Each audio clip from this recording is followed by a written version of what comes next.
All right, good morning, everyone. Good morning. I'd like to join me and we'll stand for the pledge.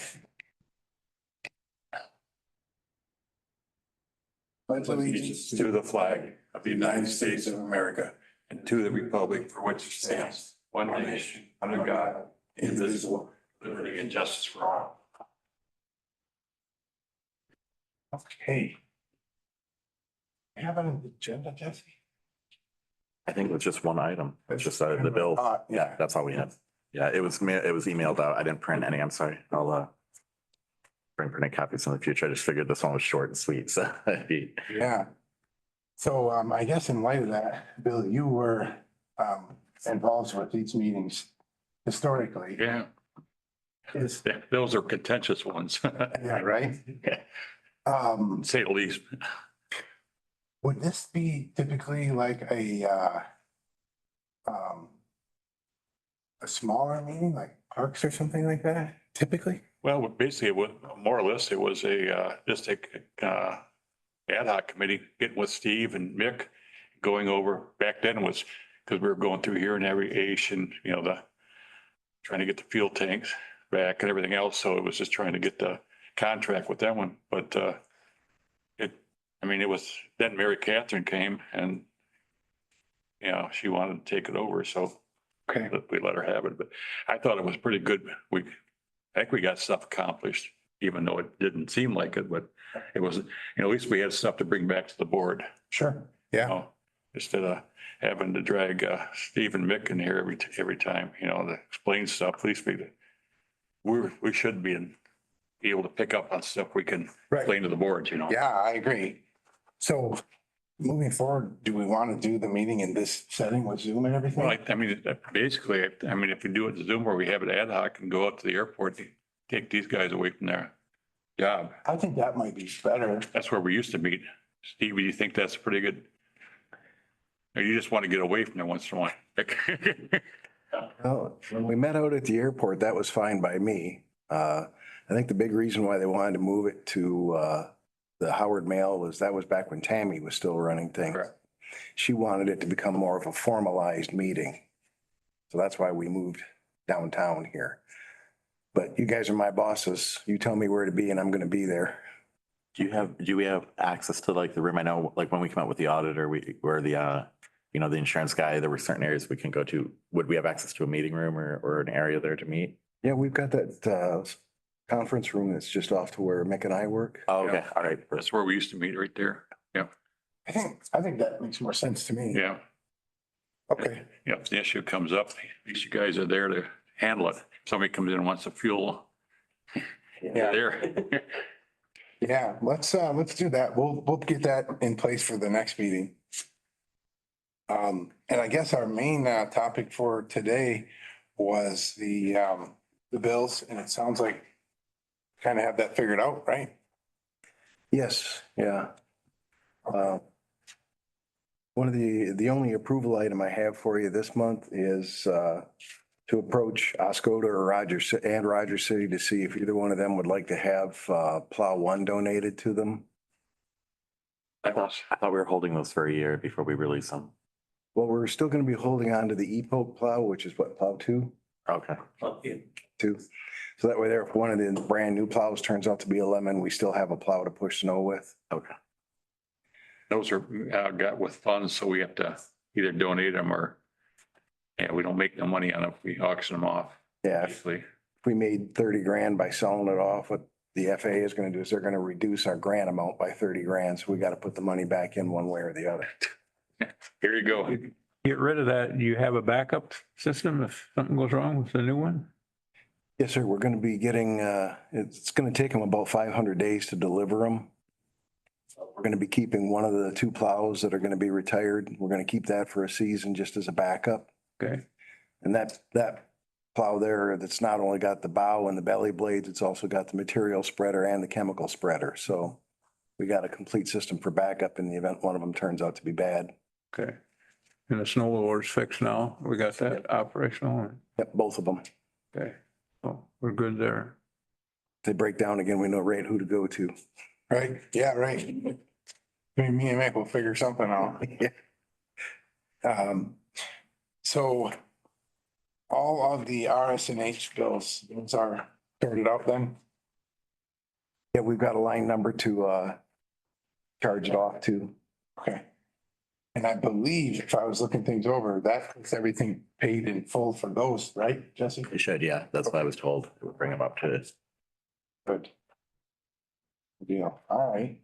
Because there's reimbursables sitting out there, so we want to get these paid so that MDOT can do their thing. And I know everybody has a gut punch reflex when I say MDOT has to close out the grant because of the terminal thing. But Yeah.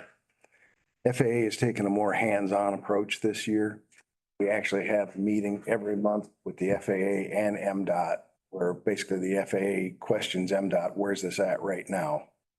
So they got hot breath coming from above instead of just from below. Sure. Well, it's a pretty in-depth, expensive project. Yeah. How much work has to be done there before they're finished? Well, Bolins will be paving the road tomorrow, and that's irrelevant to that project, but tomorrow they'll be paving that entrance road. And then they are building the base right now, and I apologize, I wasn't at Wednesday's meeting. But they're building the base right now, and then I think toward the end of this month, Pyramid's coming in to pave, was the last I'd heard. Pyramid might be here actually next week to lay asphalt. Okay, They ran into an issue where the east edge of the concrete area that's being put in by the military, they've got cracking going on panel number one. They were laid in fingers. So panel number one is the first finger to the east. And they laid them like 1, 3, 5, 7. That way there, you didn't have to put forms in for the ones that you filled in between those fingers. But the very eastern one, there's cracking along the edge of it. So they're going to be taking methacrylate, I believe is the material. And they're going to be sealing that entire edge of it. And they're going to make it an additional inspection item when the warranty period is coming to a close. So if it's still cracking, then the military can require them to come in, tear the cracked part out and replace it. okay. That would be an Ajax portion. Yes. Yeah, okay. And they found the Bach 14. It made it from France to New York to Detroit, where it got hung up in customs, but it cleared customs yesterday afternoon. So now they're attempting to find trucks to bring the Bach 14 system up so that they can put that into the south end. And that's the whole arresting system? That's not the whole arresting system. That's the trough that goes across the runway that the cable retracts into. So that system that's going to be going into the south end was supposed to go into the north end last year, but it never made it. So now they're going to put the north end system into the south end. And when the south end system finally shows up, then we got to displace the threshold again to the north so they can cut the runway and put that trough system in on the north end. They don't want the planes going in the roadway. They'd rather put them in the river, right? They got to go one way or the other. Overshoot. Just out of curiosity, and I know it's irrelevant, but have those ever been used? In a real life emergency? Yeah, To my knowledge, they have not. When the A-10 came in with the blown cannon breach, the A-10s aren't equipped with the tail hook. That's why they did a belly landing with that one. okay, Bigger planes don't have the tail hooks or it'd rip the tail off, so. sure. Yeah, or rip that thing out of the ground. Yeah, one or the other. Yeah, okay. So I guess what it boils down to then is they're still pretty much on track for the completion date. Yeah, the only thing that really kind of threw a hitch in things was where the Bach 14 was, because they want to reopen to 8,000 feet for Northern Strike. Because the C-17s, they're asking for 8,000 feet instead of 6,500. And Northern Strike starts August? August 6th through the 19th. We can expect aircraft to start arriving on August 3rd, because they always start trickling in the weekend before. Sure. So once they put the resting system in, they'll finish the concrete pretty fast. I don't see how many, but they got a couple hundred yards. The concrete is basically complete now. What Okay. they do is they have to cut the concrete out, backhammer it out so that they can put the trough system in. Okay. The biggest parts that have to be done now is the lights have to be finished to show the full length of it. Plus the restriping has to be accomplished. And the paving. And the paving, yeah. I think there's only about a week's worth of that. I think it's mostly shoulder work. Yep. And I think there's some on the approach as well, ahead of the concrete. Yeah, and the blast pad. Yep. Yep. Okay. Good. I guess we can go over your reports if you'd like, Steve. Oh, the first thing is employments. In June, we had 973 in Plain. July is looking pretty good too. I had a talk with the TSA people. And from what they indicated to me was yesterday, we had heavy loads going out on both jets. So Good. 50 people at least, so. Yeah. Those are hit and miss when they bring a bigger one in. You see? The way it was explained to me is the bigger jets are in real big demand because they're retiring the 200s. Well, now Pellston, as an example, they get an extra flight in the summertime because the amount of tourist traffic that they get. So now that's an extra 700 or 900 that has to be diverted off its route and sent to Pellston daily. So that's why we're still seeing a mix of the old 200s coming in along with 700s and 900s. Okay. So we look like we'll be on track for the 10,000 then. I think so. If the traffic keeps up the way it's going, yeah, we shouldn't have any problems. I know I was through there last night about 10 o'clock and Jesus, parking lot was probably half full. It's good to see. Yep. Unlike COVID, when the only cars that were there were employee cars. Yeah. Definitely. Yeah. All right. Looks like that's about it then. And the new equipment, you do have the request already out, right? We've already received bids for the two plow trucks. Okay. The blower, RSNH doesn't want to release the bids for the blowers until August.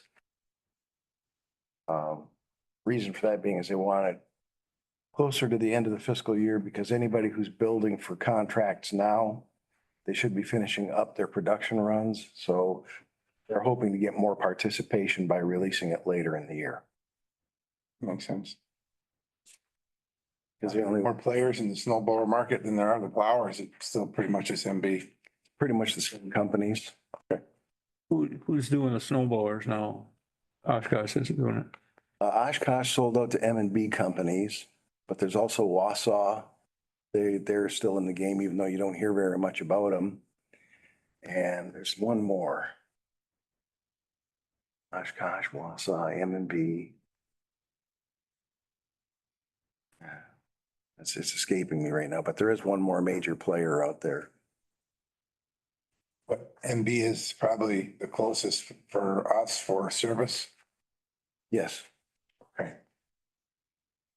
If you have a breakdown, can we still service that stuff here or do we have to? Well, the new ones will be warranty. Yeah. And I assume that they will provide some form of local coverage for that. Hopefully.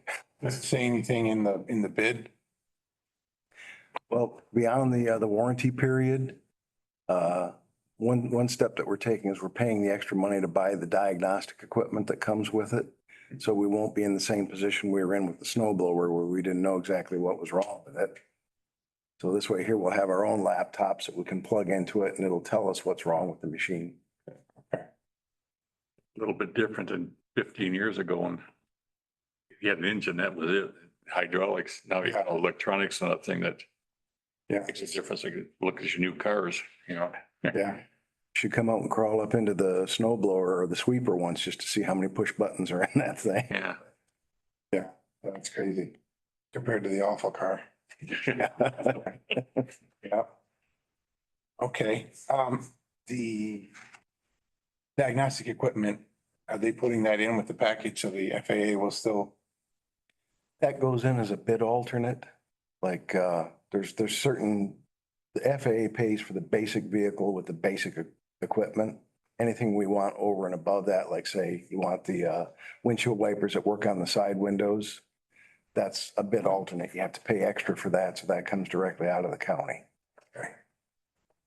Even though we're paying for it out of our pocket for the diagnostic equipment, I think we've learned our lesson that that's very useful stuff to have on hand. Sure. Sure. Yep. Yeah, yeah, I do think so as well, for sure. What kind of additional expense is that? Offhand? Offhand, I believe that's a $6,000 add-on. Okay. Gotcha. And you have qualified people to operate the equipment, so we don't run into that same problem we had before? We never had a problem with unqualified operators. The base was the ones that had the problem with untrained people. Rookies. Yep. Had one of the guys from the base drop by yesterday afternoon and he brought in the base plate to that impavement light that got chewed up. The base plate is that big around and I swear if it weighs a pound, it weighs 60 pounds. So they took the top piece through, which is at least 40 pounds, and then that base plate went through at 60 pounds.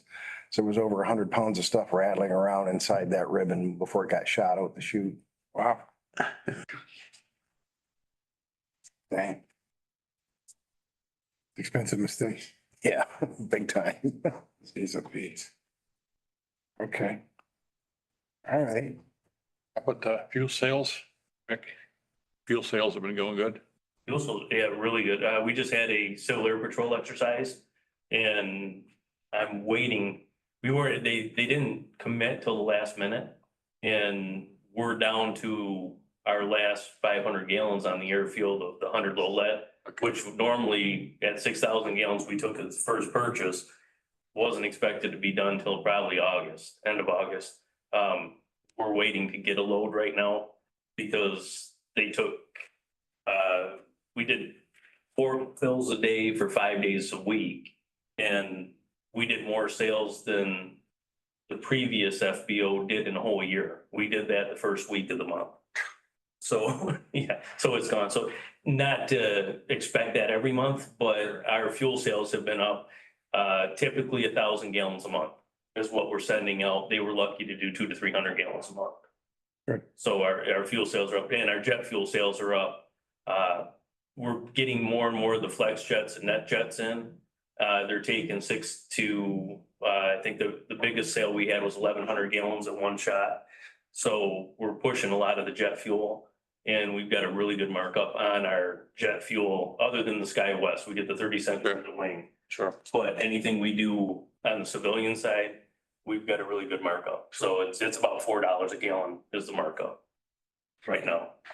Pulled the general ledger report for Jet A sales, and according to general ledger, we've deposited $97,840 into Jet A sales. The 100 low lead is not going to be as impressive because we only make like $1 a gallon on it. Yeah.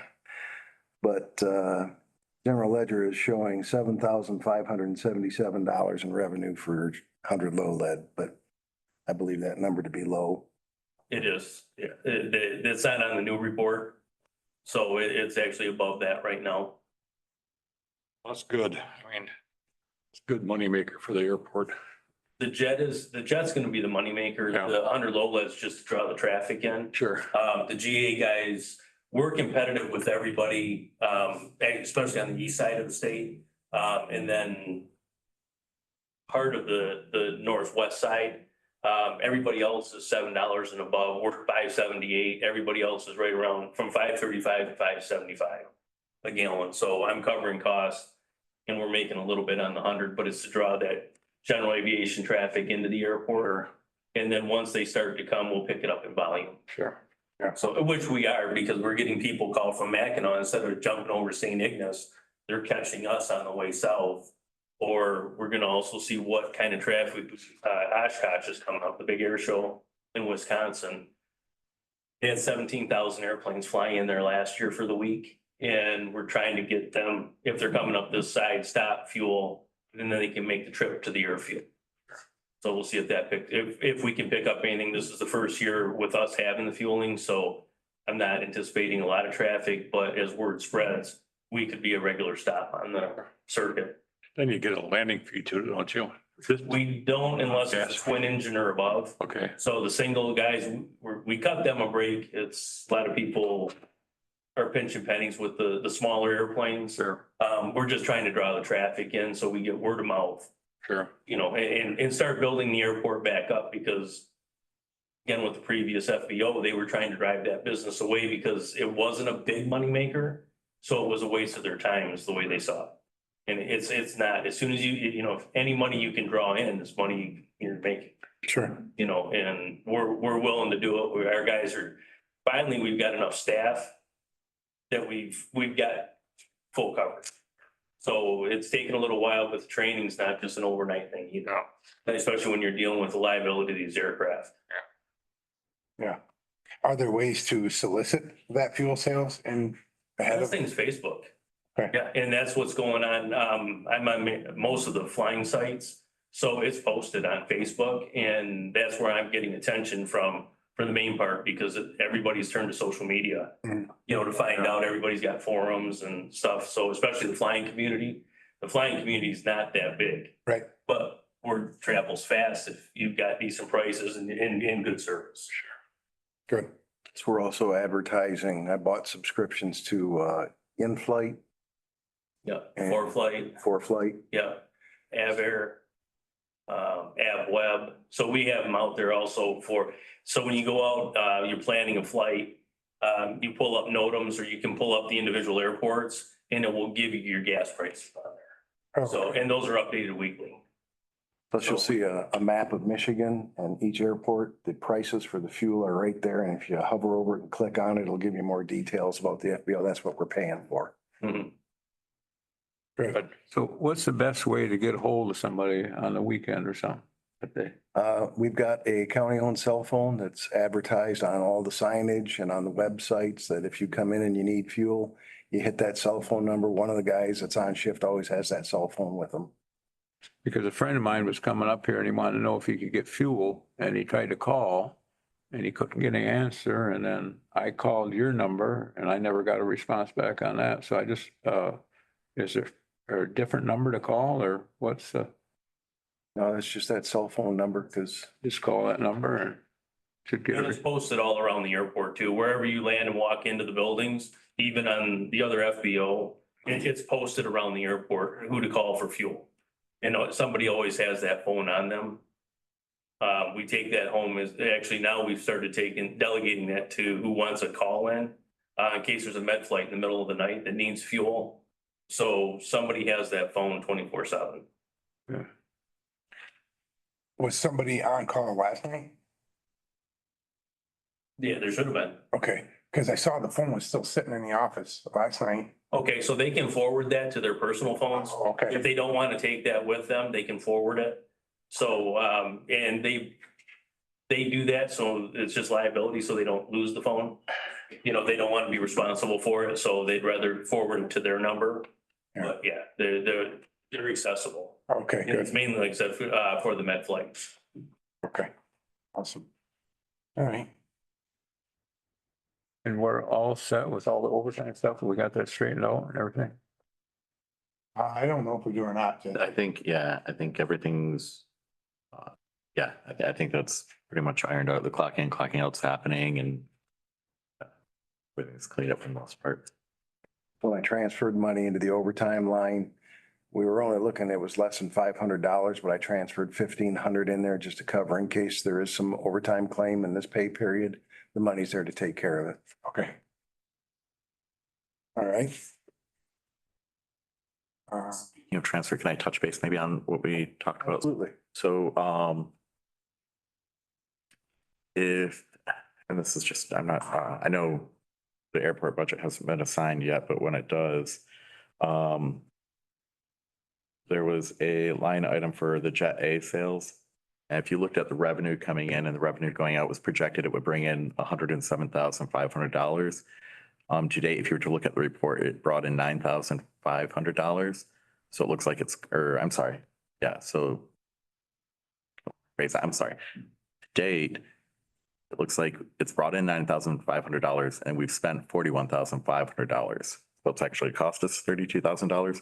But what happened was, previous director for Steve was having him manage those funds differently on how he held some money to purchase fuel when he needed to do it. So rather than that money being put into the line item, it was being basically just held and then used as a rotating fund from the airport. So he's working with Kim and I to get those funds transferred in so that that's a true reflective. It's not actually 9.5 thousand. It's more like around probably like what, maybe 80,000, bit more. Yeah. $70,000 to $80,000 needs to be transferred into that line item. So as soon as that's done, I'll send out an update to this committee. So you guys have that.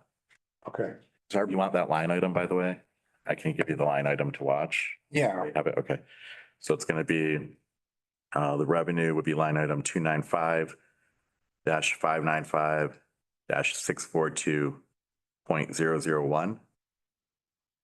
And then just for relationship purposes, the expenditure line would be 295-595-729.000. And again, Steve's gonna work with me, Kim, but we'll get that straightened up and that'll just be the process going forward. So it was kind of a funny way that they had you doing it before, but this way that money's being reported immediately. okay. And then that'll show the true net margin. Right, yeah, yeah.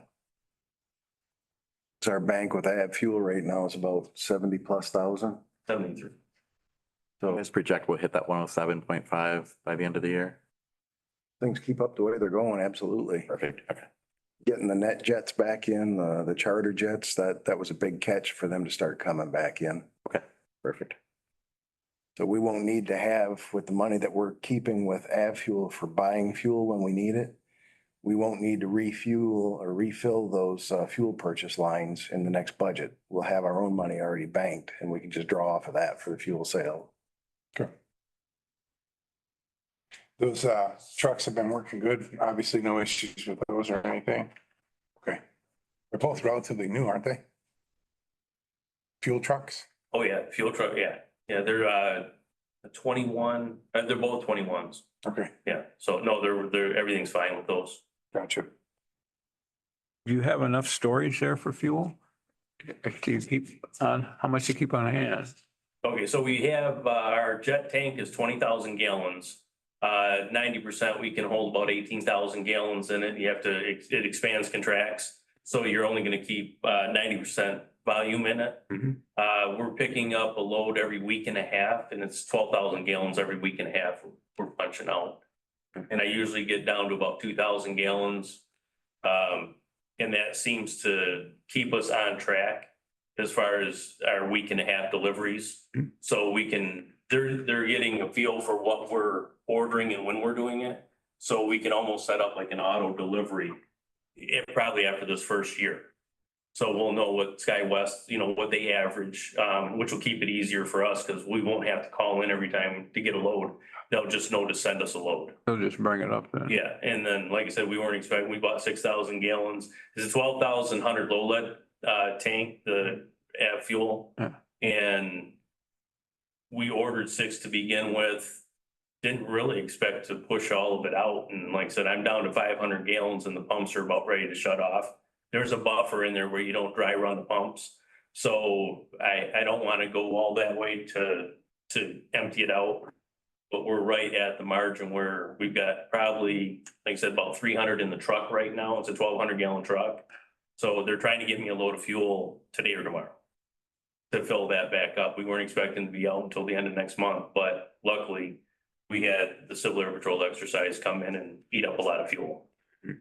Okay. Yeah, that was almost 30 grand in net sales for that week that they were in. Yeah, the first 4 days was $21,000 in sales. Wow, good, Yeah, that was ours. I mean, that was above and beyond expenses. nice. Yeah. So, Those little shot in the arms help. oh yeah, yeah.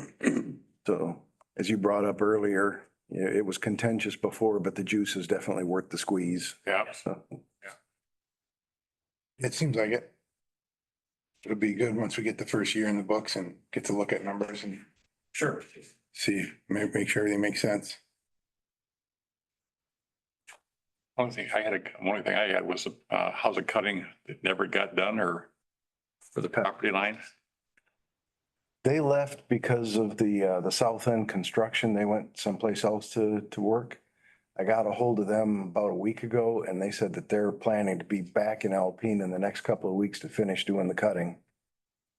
Because Mr. Jennings has also been in contact with them because he wants them to clear the trees off the property that he wants to develop. We talked about at one time taking all 4 lots and clearing them. I mean, I don't see any reason why we couldn't. I mean, you open those lots up, It makes people appreciate the real space. yeah. Yeah. I mean, we got them in there. I mean, one way or another, we're gonna, if we don't, we'll have to pay us, have somebody come in and clear them out for us. Yeah. Yeah, I think that's probably not a bad idea. I mean, when they're coming back in, we can get that up for board action for next meeting, end of the month. And while they're in there cleaning, Jennings' property up, just take the whole damn 4 lots, you know, Open it all up. open it all up. Price is definitely right. Yeah, yeah. I mean, there's not a lot of marketable timber on there. You know, we get somebody to come in and cut it for, what, the acres is not very much there. Less than 40, I think. Yeah, but a lot of it is Scrub. scrub. Yep. Yep. Yeah, no, that's a good idea, Bill. We'll bring it, Kim, can you have that brought up for the next board, for the board meeting? Now, how about the T hangers? How are we progressing on those? Those are, RSNH is going to start the design on those. If they haven't already started, then very soon they're going to be doing the design of the hangars. There's really not a lot of design to be done. They're just basically going to go out and reevaluate the pavement where they're going to be put in, make sure that there's no improvements that have to be done to the pavement.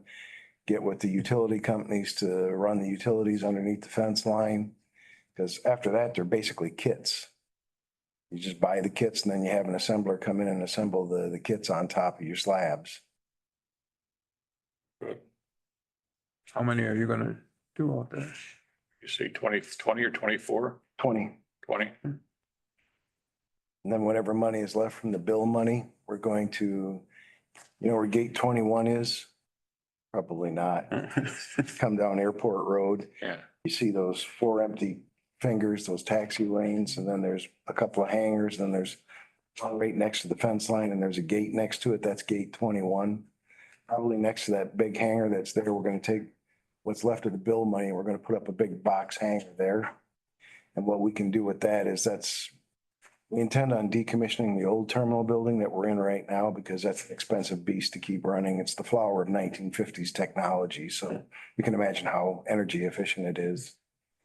We'd like to demolish that, open up that ramp space and hopefully get FedEx in there to either we build them a cargo facility or they put up their own cargo facility and then start charging them lease for that ramp space. The FAA wants to see that as well. They want that old terminal gone to open up that, what they call the prime real estate. Then the big box hangar, besides being our offices, we can also use that for transient leasing. Somebody comes in with a twin engine and they want to put it inside, can put it inside the big hangar and charge them by the hour for it to be in there. Northern Strike, we've been having the helicopters. There's not enough room for them on the mill ramp. So they've been coming over onto our side and parking on our side. Well, they always need office space and they always need maintenance areas. So if we've got that, we can lease that out to them as well for maintenance areas while they're up for Northern Strike. And as Jesse can attest, since it's the federal government, they got deep pockets, so we don't have to be shy about really scraping it to them. Sure. Don't put that in the record, please. They're talking about a new tower out there, control tower, is that? That's still in the works. The military is the one that's, they hired RSNH because we've had so much success with RSNH. They hired them as well as their consultant. So RSNH is designing a new control tower for them. That at the base of it, it's also going to have the radar approach control. So RAPCON will move out of building 490 way at the end of the flight line and come back up and be co-located with ATC. I guess, I mean, their hangars under construction too. Yeah, they're building a mega hangar out there. As big as a C-17 is, this hangar is going to be big enough to put a C-17 inside it. It's still, I mean, have they started that or is it? They've started. Yeah. They broke ground on it. Airport Road being tore up has kind of put a little hitch in their plans, but Yeah. Yep. They just take the blacktop off Airport Road and re-blacktop? They actually pulverized that, Yeah. left it as a base, and then they're just gonna going over the top. overlay it. I think that base is going over to the jail. What's that? That base is going over, that pulverized base is going over to the jail where the on the east end where the big trucks come in to drop off supplies. They're Okay, having a problem with the turnaround. Yep. So they're gonna, the wetlands is the outside of the cleared area is the wetlands, so they can still move it to the right oh, good. and make that, use that fill to make a bigger turn for the trucks. Okay. Good. So Elmer's is taking some over there? Yeah, he's taking stuff over there, so. Good. And Eric had to run out and get a permit. He didn't have the permit yet, so. Nice. At the last construction meeting, I was asked, like, to keep the residual gravel that's left over from the project. That's basically the concrete that was pulverized and turned into gravel. And Gabe from M&M, he says, I'll make you a screaming deal on it. He says, how about $5 a ton? I said, well, $5 a ton. I said, let me know how much you've got left and what we need to pay for. I said, but if the airport itself can't use it, I'm sure county maintenance has got a lot of areas where they could use some of that gravel at. Yeah, for sure. How fine is it? It's pretty fine. Yes, Yeah. it's not big hunks. No, it's actually top grade material. Yeah, So $5 a ton. Yeah, yeah. Yeah, definitely.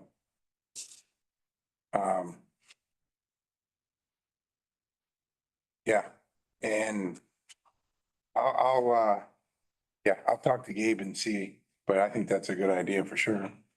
Does he have any idea how much is there? I asked him to estimate and he says, I couldn't tell you right now because they were still using the gravel for the shoulders and such. Yeah, He said that there's gonna be gravel left over and they have to get rid of it. So they'd rather just sell it to us because that big laydown area where the batch plant was at, they were supposed to strip all that out as well and return it to topsoil. topsoil. Just leave it the way it is, because when they set up that air defense radar on that mound, they're all just parking in the grass anyway, so why not have a parking area out there for them? And it's that much less grass that the guys have to go out there and burn diesel fuel cutting down. Mhm. So they said that they were gonna do a good job of rolling the edges for it and everything and make it nice so that when they left, it's not just a bunch of gravel sinking into the dirt. Good, that'll be nice.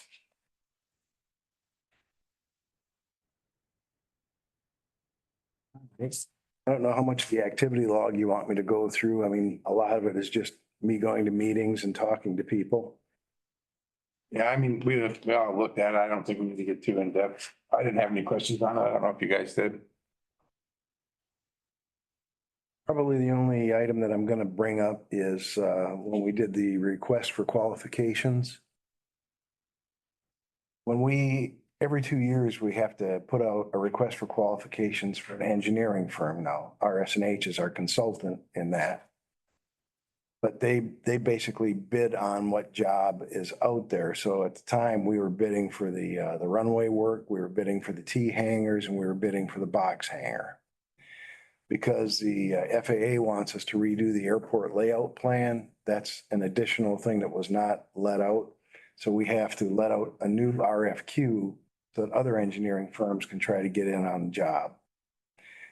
So it's already opened and closed. It closed on the 3rd of July. The only request for qualifications that was returned to us was from RS&H. So it's all status quo. It's going to be the same people.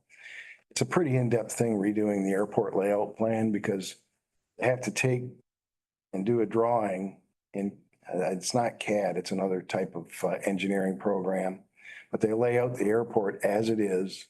Plus they have to put in all the future modifications that are on our AIP plans. So that when we say to the FAA, yeah, we want to put in this taxiway improvement, they can just pull up our ALP and go, oh, okay, right there. And then they can do our environmental clearances right off of that program. So it's about $1 million project, but that gets paid for with the AIP funds. So, because the one we've got now it's 25 years old. Oh, wow. Yeah, the company that did it is out of business because the owner died. Oh, and it's been pen and ink so many times. The FAA just said, we're tired of looking at this mess, make a new one. Yeah, but a lot of change in 25 years. Yeah. Yes, there has. A lot of new gray hairs, I'm only 32. right? Does anybody else have anything in regards to the report? No. So I had a couple of questions. You mentioned that we're fully staffed. So everybody now is on board with the fueling and trained? Everyone we have, yeah. Okay. How many people do you have right now? So we've got 4 that are actually on the field that are line workers. And then we have a custodian and we have a part-time office employee. Okay, and one custodian? Yes. And she's just, she's 20 hours a week also. Okay. She every day? Monday through Friday. Okay.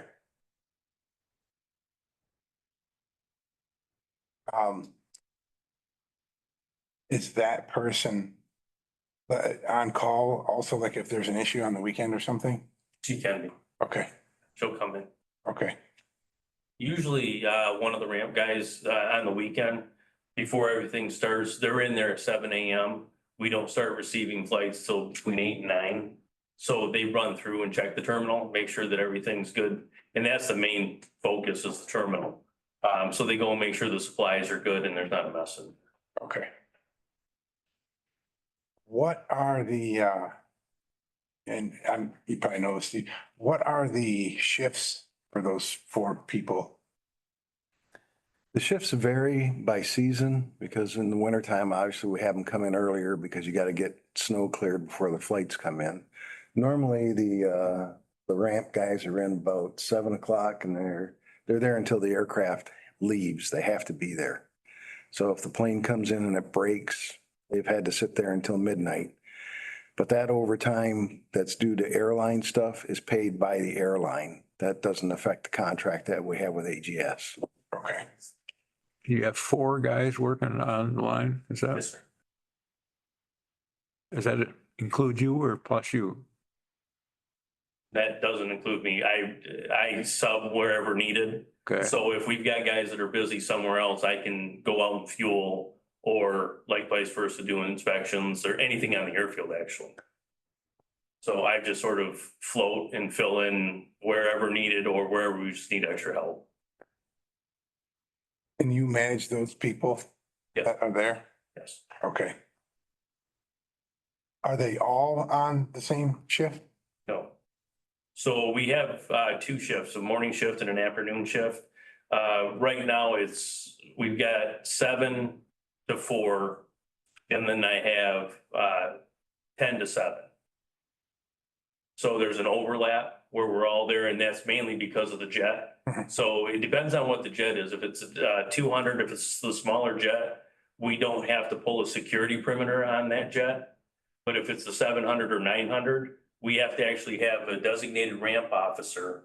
We go out there, we're waiting to change some of or see if we can get some of the guidelines changed. So we put a red box actually out there. Once the aircraft's in the box, it would be secured. We're trying to do away with that designated ramp officer because you have somebody just sitting there watching the airplane for an hour. And this is something that transpired after 9/11.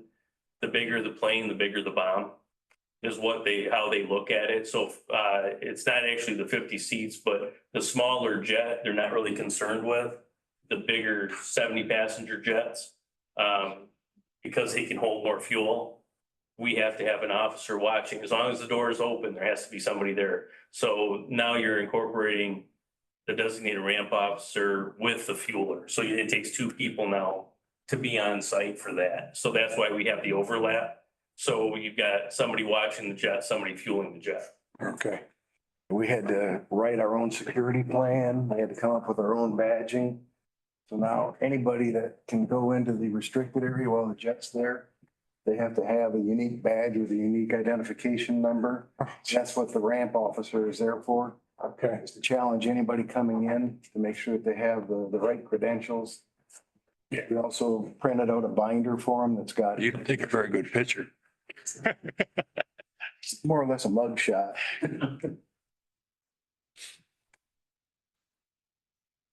So nobody gets out there unless they got a tag, right? And if they do get in there and they don't have a tag, the ramp officer is supposed to detain them and call the sheriff. And the sheriff's supposed to come out and arrest them. So how many people do you have trained for that status? Everybody. Everyone. Okay, Yeah, everyone there, even the office personnel, in case we're short, somebody calls in, we can set somebody in the truck. You know, I mean, they're just sitting there observing the aircraft and we have a go book and it has all the identification in the book too. So if somebody comes out, you don't recognize them, you flip the book open and you can look down per organization if they're tagged or not. okay. Yeah, so, but we're trying to do away with the DRO that, we put a red line and boxed it out. And we're hoping that they'll go with, okay, so it's a secured area. Can the fueler go fuel and then watch the truck? So we can eliminate one position just sitting there idle. Sure. Yeah, so I don't know if it's gonna fly, but since we had to write our own security program, it's pretty much up to us. So, but we'll see what happens. This is implemented by TSA, so, we'll see what they do. Great. Where are the areas that ground service takes care of as far as like, you know, the mowing and things like that? Okay, everything south of runway 725. Okay, so that would be the cross runway. We take care of everything south, plus we take care of everything along M32, MDOT building, Airport Road, the terminal. So we cut probably 3/4 of the areas that actually involved on the airfield. The military covers the rest. Do you do anything across 32 on the, We do, yes, we do. Clean that up. Yeah, actually where the Mauser's at, Yeah. we do that also. Okay. It's a lot of grass to cut. Yeah, it's 7 days a week.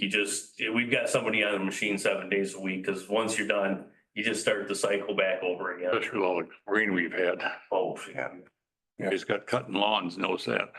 We just, last night just welded back the wing mower again, so, it's taken a lot of abuse this year, you know, but it's an old piece of equipment also. You know, so we're babying it through the season and maybe over the winter we can do a rebuild on it or something, but the gearboxes are holding up. We're just after a while it wears, so we're just welding supports back on and getting it through this year. Okay. I know this is a horrible year to talk about such a thing, but we probably need to replace our finish mower, which was a John Deere 550 tractor with a mower deck. The rear end on that blew out, Yeah, and the age of the machine and the amount to repair it, I'd say that it's neck and neck with beyond economical repair. It's a John Deere 550? Yes. What would the cost be to replace at ballpark? Ballpark. We don't need a new mower deck, so we only need the tractor, so probably about 5,000. That seems pretty cheap. That You spent seems to be more than $40,000 that. on a mower for Wes. Yeah. Yeah, but Wes probably wanted cup holders and ashtrays. Yeah, right. Yeah. How big of a deck is on that finish mower? 50. 50-inch? It's a 50. It's small. It's more for finishing up around the terminal. Okay. It would be nicer to get a zero turn with a diesel because you'll never replace the motor on the diesel. We have one, actually AGS donated it. We've got a Kubota zero turn out there and I know that was 35 grand. You know, so, but that's diesel and it works a lot. You know, I mean, the John Deere's served its purpose, but it's patched together and then finally the rear steer went out of it. So actually something in the back axle went out, the gearbox, and it's gonna cost more to fix it than it would to replace that. And I don't even know what year it is. I think it's a 92 or a 93. It's fairly old, you know, so it served its purpose. The motor's been rebuilt 3 times. It's a gas mower? Yes. Yeah, and like I said, it's held up real well for what it's done, but it's. Just wore out. They bought a new mower deck, but like I said, if you had a zero turn or something, you'd want it to be more efficient too. It'd be better. It'd be more efficient than what we were using with that tractor setup. Yeah. If we could do something with a zero turn, it would be better. Is Wes keeping that old one? I don't know. I don't remember what they were doing with that. Do you, Jesse? I'm not sure. So I can check though. I can ask him too, or whatever. I can check. I actually have a John Deere mower I forgot about. With a diesel, A little 3-cylinder. yeah. Yeah. I'll have to look and see what that is. If it's a 550, I've had that for a while. I think it's. We've got a new deck for it. So, I mean, that's what's nice about it. At least we had, because the decks are about as expensive as mowers anymore for the most part. Yeah, Yeah, that style anyways. I'll trade you gravel for your mower. right, we might have a deal. I know it, we've had it long enough, it's written off. I'll look and see what it is and what we have into it. And we We haven't, could probably plan on making a move on it. You're gonna need something. yeah, it sounds like we're going to Eventually. need to do something. Mhm. We're getting by right now with what we have, but being down one small mower, like I said, we could be a little bit more efficient if we had the two and up at, around, especially around the buildings. We can't have anything too big, but,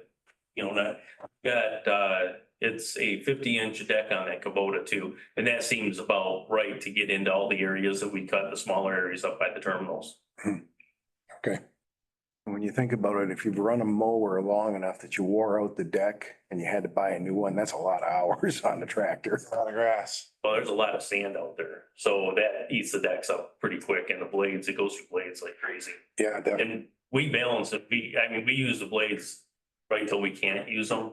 So we have a sharpener, balancer and everything in the shop. So when it comes in, it's, greased, it's taken care of when it comes in. So, And we're almost getting to I hate to say it, but we're almost getting to the winter maintenance cycle. Yeah. we've been working on the winter stuff. Last year was, I'm not doing that anymore. So I do have a lot of questions and I don't want to drag this first meeting out forever. How many, I went through this contract with AGS and nowhere in here that I can see does it state how many people we're supposed to have.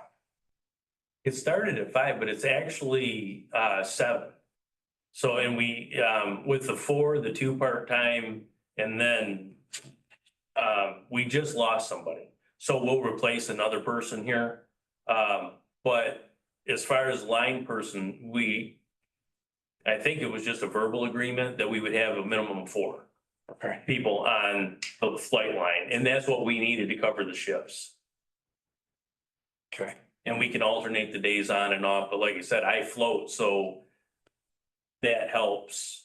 That's 5 with you, and then the gal that runs the office is 6, right?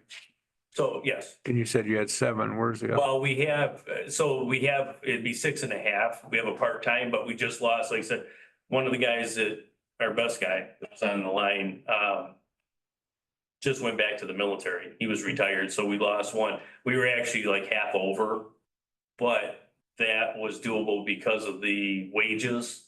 And that's what we talked about with AGS was, okay, so what they figured out at wages, like $18 an hour, is what they were paying everybody there. The part-time folks aren't getting that. So it was like, okay, so when I sold that next position for coverage, it was, okay, so you can look at it people or you can look at it money. But if you look at it money wise and how you have it figured out, it didn't break the contract, as far as the end game comes with, how much money you're spending on people. So they allowed that. And then I should have another position. I'm just waiting for the approval over there to hire in a replacement for the person we just lost. And Okay. that was just last week. Okay. They waved $30 an hour under his nose and he said, see ya, Oh, no, 40-25 $40-25. hour. Yeah, but he's working on the threat emitters. I wouldn't want that job. So he has to travel a lot. Okay. Yeah, I mean, it's one of those, if you don't mind traveling and stuff, it's a great job, but he's gonna be at other bases and sites quite a bit. Okay. Okay. Going through the contract here, is there any sort of maintenance schedule for that stuff in there? I know you and I talked a little bit about it and you kind of do general maintenance like once a year on everything. We do it hourly. We have that board in the back. I don't know if you saw the board in the break room. I can't remember if you showed me or not, but. Okay, so- I take a look at it with you. Yeah, so we go through and we check where everything's at hourly. Or if it's, like they recommend, whatever the manufacturer recommends on the machines, it's X amount of hours or X amount of months, and it's usually hours or 6 months. And you do the fluid changes on it, and that's what we do, but it's basic maintenance. I mean, you can't expect, especially for the wages, Mhm. you're not gonna get these guys to change out turbos and stuff like, I mean, Oh, yeah, right. just can't expect it, Yep. so. You can It's the expect- basic fluid changes, greasing, the brush changes like we just did and stuff on the sweeper.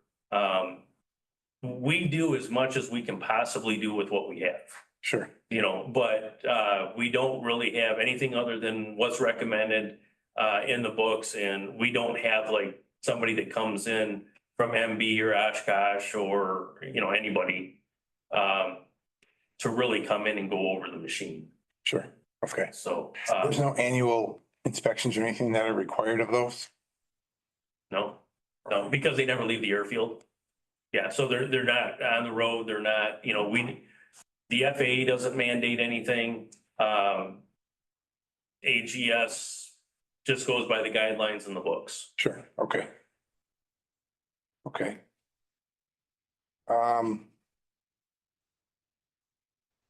Let's see here, what else we had? It says that they remove the snow and ice and everything on a as needed basis. So like who decides stuff like that?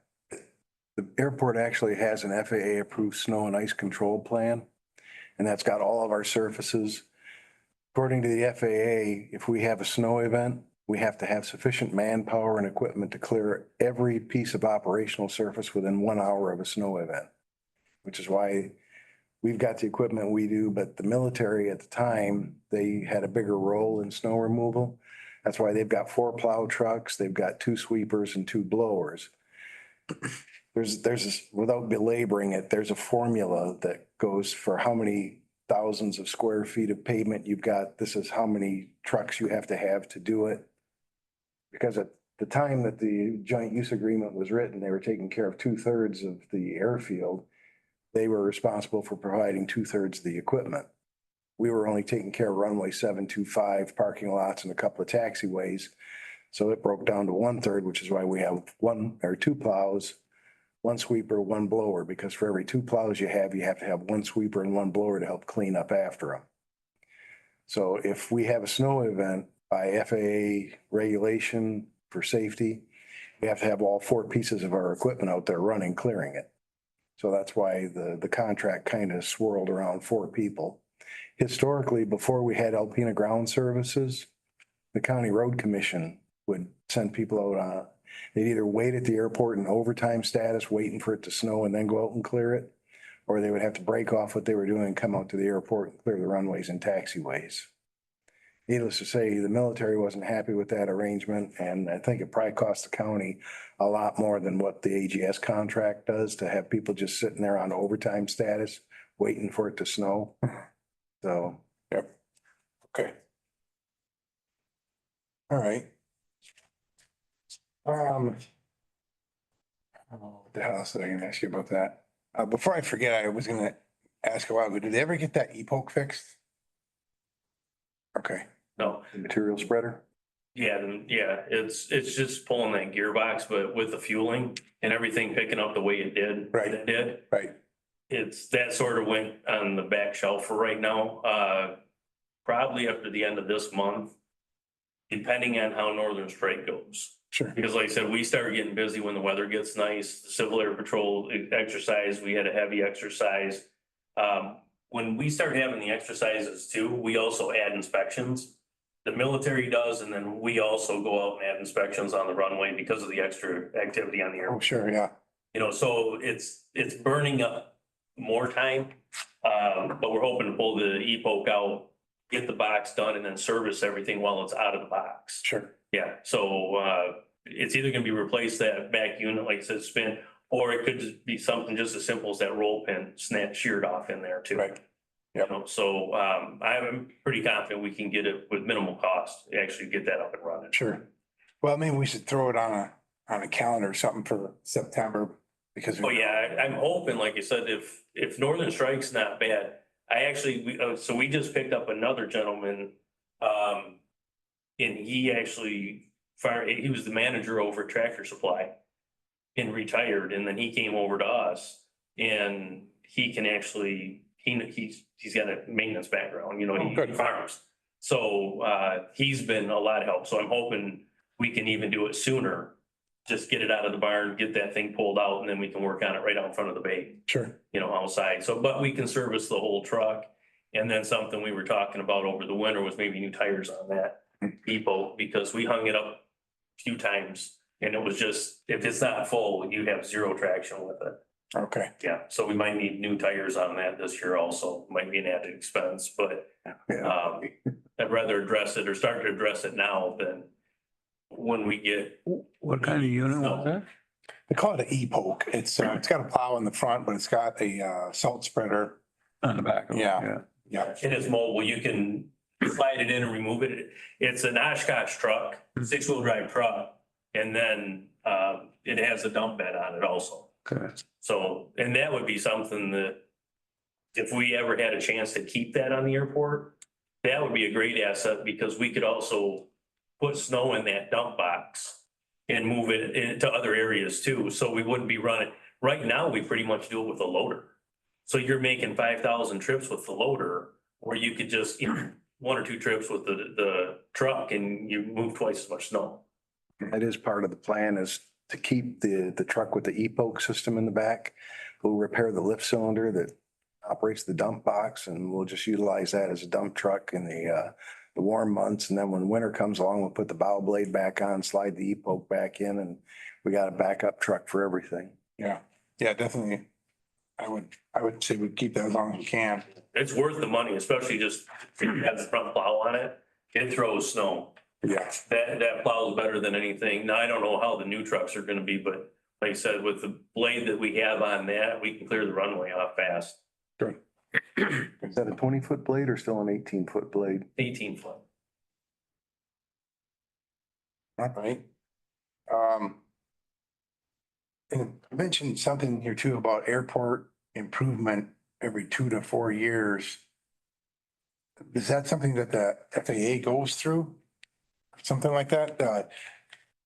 And they talk about the area of responsibilities, MDOT building parking lot, driveways, aircraft parking ramps, taxiways, runways, and the segmented circle. Major remarking projects are accomplished through the airport improvement program every 2 to 4 years.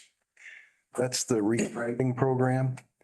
So every 2 to 4 or every 2 to 3 years, you're lucky if you get 2 years out of a striping job, because just like with a highway, we got to have a certain grade of glass bead put in there for reflectivity.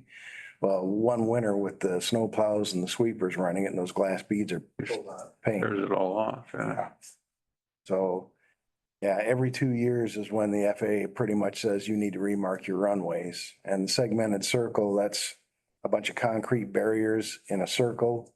And there's a pole with a windsock on it, and that's actually a nav aid. So you got somebody coming into the airport that's never been there before, they can fly over the segmented circle. That orients them with the airfield. Plus it shows them which direction the wind is blowing. And there's published approach and departure procedures. So Mick's more the pilot. I just know the theoreticals on it. Using the segmented circle is marked for whatever sort of approach you've got. So just by flying over that circle, they can say, okay, I'm supposed to come in this way with a left-hand approach to the airfield. When I exit, I'm supposed to go out either left or right. So that even if you don't have a radio, you know what the approach and departure procedures are. Okay. What's the cost of that first restriping? Restriping, the last restriping job we did that was the full airfield was $180,000. And PK marking comes in and takes care of that in a day.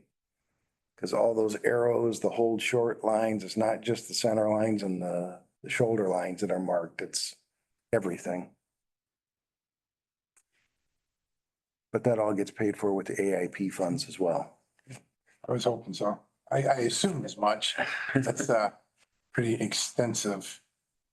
On that and on that question, you're just responsible for the nav aids to make sure that everything is readable on the airfield. So with the paint markings, if we have to go out or if AGS has to go out, they'll go ahead and touch things up. So if it's something that you can't read, they'll actually go out there and just touch everything up. Okay. We carry extra paint beads and stuff, the lead-in lines, like for the jet at night. We actually have a sectioned off area when the airliner comes in and start, we have a yellow lead-in line with beads, the glass beads in it. So they can see in the dark, it lights the line right up right to the air bridge. Okay. Yeah, so that's what, I think that's what that question's about. Well, and I was just curious, it was dark last night when I was paying attention, but I know, with this new blacktop, it's gonna be a really defined line between the entrance into the terminal. I didn't know if that and the parking lot were due to be resealed, or anything like that. Yeah, so we just did the boxes and the lead-in lines, probably a week ago for the jet on the ramp side. And the reason why it was so dark was, somebody on the airfield shorted out our timer. So our ramp lights are out right now. Okay, J-Rank's looking into that, but it would have been lit up. The whole ramp would have been lit up when the jet comes in after dark. well, and honestly, I was referring to the, public side. Okay, Yeah, it's just where all the people park at the airport. and we're still having an issue with, see, that's controlled, the parking lot lights are actually controlled by IT. We don't have any control over those lights. It's a program that IT handles. They can't get into it. Because we had that problem all winter long where the lights weren't on. And so we're debating, we're trying to get a cost on just a manual timer. So we can actually control that in our building. Sure. No reason we shouldn't be able to set the times right there at the airport. We know when we need them. And then we should be able to, like, if you have a storm that comes in, it's just about dusk, but the lights aren't ready to come on for another 45 minutes. We should be able to hit an override button and have them come on an extra hour early and shut off with the timer. Or even a photo cell. Photo cells are horrible. They don't, yeah, for some reason, we can't keep them working at the airport. Okay, Yeah, we've just had bad luck with the photo cells. But if we have like I said, we've actually put in the timer for the ramp lights. Now I'd like to override IT's program and put in a manual timer for the parking lot lights. I mean, we're there, we know when it's gonna be dark. Like I said, there's storms dark enough that you actually need lights out there. Or if the jet's late, you need to be able to extend the time on the ramp lights. right. Yeah, I think wasn't it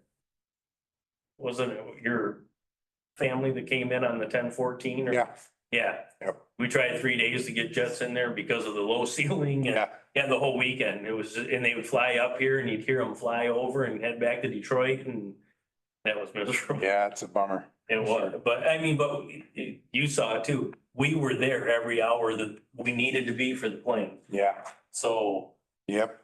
and then you have to look at too, because once the aircraft leaves, departs out, even like at that time, it came in 10, left probably close to 11 o'clock.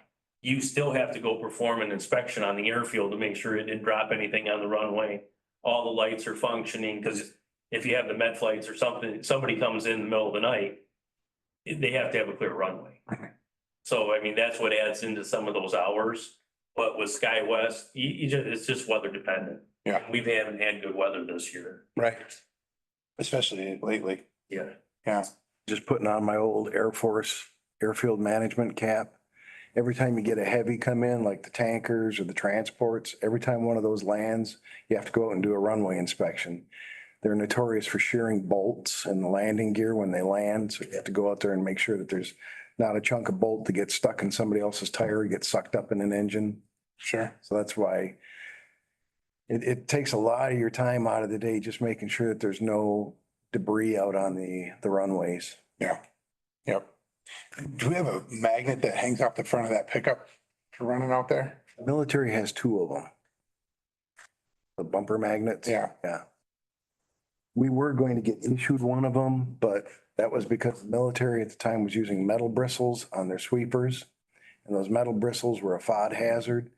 So in order to help them, they were gonna give us one of their bumper magnets and we were gonna put it on our truck so that when you go out and do your inspections, it's powerful enough that as it passes over, it'll pull those bristles up off and stick to the magnet. But Yeah, they stopped using the metal bristles, so the plan of issuing us one of their bumper magnets went away.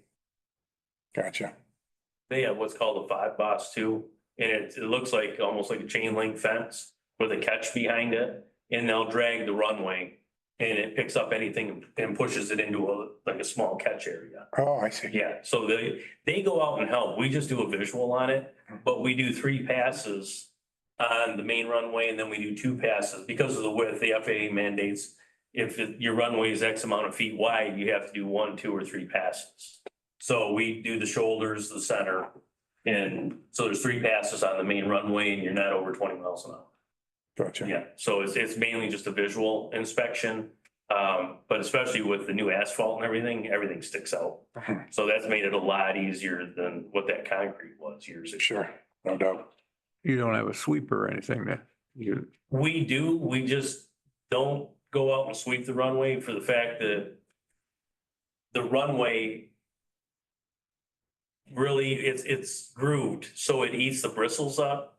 And they're a little over $4,000 every time we have to replace the bristles. So unless we know that, if something comes in and there's a lot of activity, or we get a request maybe from the military side, we will go out and sweep, but a visual inspection has always worked. We haven't had a problem, and like I said, when they have extra activity, they bring out their equipment, plus they have vacuum trucks on top of that. So, I mean, we keep it clear, but we try not to use up those brushes if we don't have to. Yeah, It's $4,000 to replace the bristles, plus it's a day of labor for the guys to dismount everything and. put them back together. Well, you actually have to stand the 20-foot head on end. And you have to do one side, then you have to flip it and then stand it on end, and then you have to put yeah, so it's time consuming on top of expensive. yeah, it sounds like it.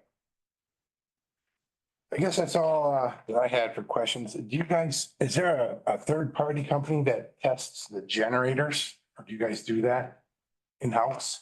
That is taken care of through county maintenance. Wes is the one who schedules who does the generator tests. Okay. Okay. The generator for the new terminal, that thing is smarter than most people I know because it tests itself. Oh, yeah. And if it detects just a bump in the transmission lines, it automatically starts and stop. And it will run for 30 minutes or until it's been sampling the incoming power enough to know that it's stable. Then it'll automatically cut itself off and cut back to shore power. But for $300,000, you should get a good generator. All right. The only other question I had was, in here, it says that you guys take care of the MDOT, or the ground service takes care of the MDOT building and our building for lighting and things like that. Do you know, do they do that quite often, or is that something that Wes does? Last night, there was a lot of lights out that I noticed.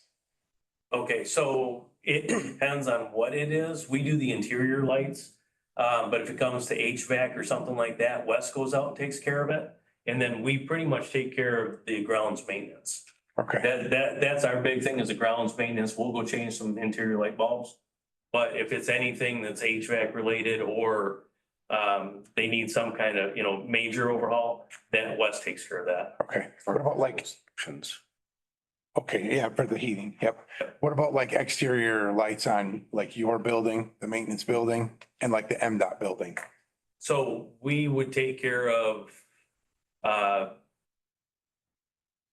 our building. Wes would be on the MDOT building Okay, for that. okay. Yeah.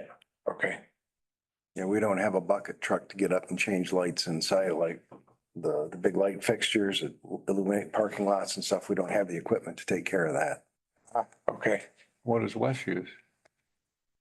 He probably rents a man lift. Yeah, when I've seen them over working around MDOT, they get a man lift from somewhere because it comes in on a trailer and then they just go up and change the lights. Okay, all right. I'll talk to Wes about that. Okay. It's not bad now, but before we know it, it'll be getting dark after lunch again. So, Okay, There is one more piece of the painting that I'd just like to address before we get off the topic. We've got what's called a line laser out there, and I put the money into it to return it to full functionality. And we can use that line laser for restriping the parking lots and for the access lanes. We can repaint the lines with that thing. Oh. You just program it in, then you sit down on the trike, and as it goes on, it just paints it. So if Wes needs a piece of equipment like that for repainting lines, instead of hiring a contractor, if he wants to have one of his guys come out, get trained on it, and then buy the paint that he needs, he's more than welcome to borrow that line laser. okay, yeah, that's helpful. I appreciate it. Okay, does anybody else have any other questions or anything? This next meeting, We want to schedule that right now. I want to schedule it before facilities, so you could have it, When is facility? 21st next month.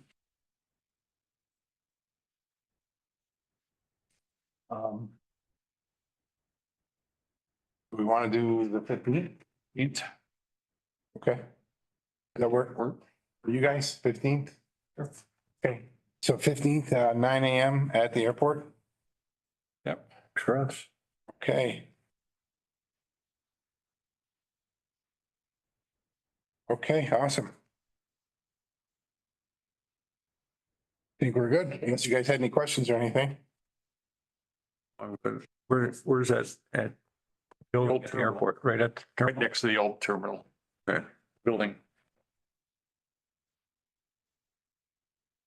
So you'll be standing outside waiting for you. Next